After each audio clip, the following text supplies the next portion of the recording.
خدمت میں مصروف ہیں، گزارش ہے کہ وہ اپنے تقریر کی خدمت میں رہیں۔ اس کے بعد صاحب جمیل سید یہ بھی رہیں گے۔ الحمدللہ رب العالمین والصلاة والسلام علی سید الاولین والآخرین، اما بعد فاعوذ باللہ من الشیطان الرجیم، بسم اللہ الرحمن الرحیم۔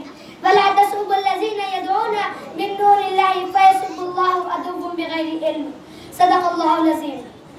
صدر محترم، حاضرین جلسہ اور میری پیاری بہنیں، السلام علیکم ورحمۃ اللہ وبرکاتہ۔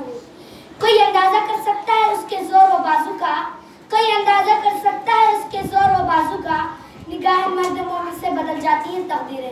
ابھی جو آیت کریمہ پڑھی ہے اس کا ترجمہ یہ ہے، اور تم انہیں برا نہ کہو جن کی یہ لوگ اللہ کے علاوہ عبادت کرتے ہیں، ورنہ وہ انجانے میں اللہ کو برا کہیں گے۔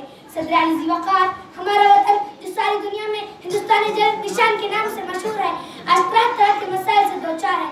مختلف تہذیبوں کا گہوارہ، مختلف قوموں کا مسکن، بھانت بھانت کی بولیاں بولنے والے اور قسم قسم کے طرز زندگی گزارنے والوں کا یہ وطن، سرسبز و شاداب باغوں، من موہن جھیلوں، آبشاروں، بل کھاتی ہوئی ندیوں، نالوں، بلند و بالا پہاڑوں اور وسیع و عریض صحراؤں کا یہ دیش آج ایسے حالات میں گرفتار ہے کہ قائدین کی قیادت، رہنماؤں کی رہنمائی، داناؤں کی دانائی، عقل مندوں کی عقلیں بھی حیران و پریشان ہیں اور حل تلاش کرنے میں ناکام ہیں۔ وجہ کیا ہے؟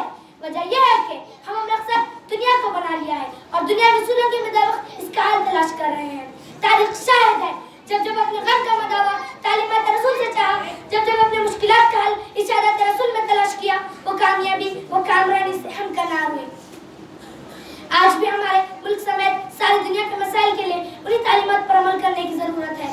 اللہ ہم سب کو تعلیمات رسول پر چلنا نصیب فرمائے، آمین۔ رہے ہیں اور ہیں فرعون میری گھات میں اب تک، رہے ہیں اور ہیں فرعون میری گھات میں اب تک، مگر کیا غم کے میرے آستی میں ہے یہ دے بیضا وما علینا الا البلاغ۔